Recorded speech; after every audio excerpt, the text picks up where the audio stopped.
Kabisdak, mahilig ba kang mag-DIY? Okay, mas kini mga kabisdak, mas para ni nimo.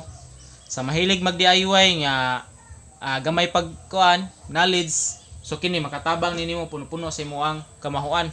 So ato himuon karon dual horn with relay, with horn relay. So muni pinaka safety sa once nga magtaod kag serbato, butangan gyud nimo relay. So ingani lang nato mga kabisdak sa relay, sa horn relay, bisan unsa nga relay. So kini nga relay mo ni siya gitawag og bush relay. So bush relay 5 pins. So di maklaro ang number. So ako lang mabasahon.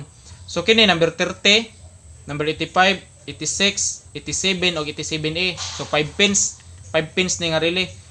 Pero nasa 4 pins ani, katong mga transparent pwede sad siya gamiton sa kuan para serbato. So karon ato lang ni siyang gamitag sakit relay. So kini mga kabisdak mo ni number 30, so color blue. Dayon 85 color puti, then 86 color itom, then 87 color yellow. So unsaon na to pagbutang sa inyong horn? So simple. Yan na to mga kabisdak. So kini mga kabisdak, number 30, ibutang na to sa direct sa battery. Pero mas maayo mga kabisdak na mag-direct ka sa battery, bisag unsa nga accessories imong gibutang, mini driving lights or inani serbato, magamit gid kag fuse box. So dapat ang fuse box pagbutang nimo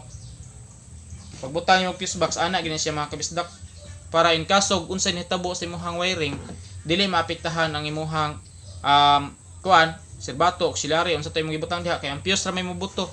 Pero in kaso ma-shortage ka, so kini kay demo ra man ni, since demo ra man ni, dili ang nakubutangan og kuan og fuse box. So ingon ani mga kabisdak, ang number 30 nanay supply.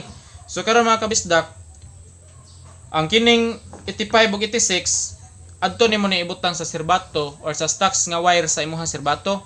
So katong stocks serbato nimo natoy duha ka terminal. So imo tong pangibton ibutang nimo dire bisan asa magkabali-bali way problema kay trigger man siya. So kini mga kabisdak, since nga dili man ni siya motor ang giwiringan, demo ra man ni kini ibutang lang ko ni sa ground. So ground ang imong serbato, ground og positive. So ikuyog nako ning duha sa ground. So okay, nakuyog na sila. So nana sila ground. So kini may positive sa imong serbato. Ang kini positive sa imong serbato, i-connect nimo ni sa number 87. So ang number 87 may output nimo. Okay? So karon mo ni siya switch na to, trigger. So inig serbato nimo mga kabisdak. Inala lang kadali ang paghimo og horn relay sa atong dual horn mga kabisdak no. So inaot ngayon nga sabtan mga kabisdak, og ay kalimot please subscribe my YouTube channel Bisdak Motorcycle Wiring Tutorial. Din mga kabisdak, palihog bagtingan ang kampana para updated mo sa ako ang sunod pang tutorial. Ay kalimot like and subscribe my YouTube channel. So daghang mga salamat mga kabisdak. God bless natong tanan og amping sa pagwiring. Salamat.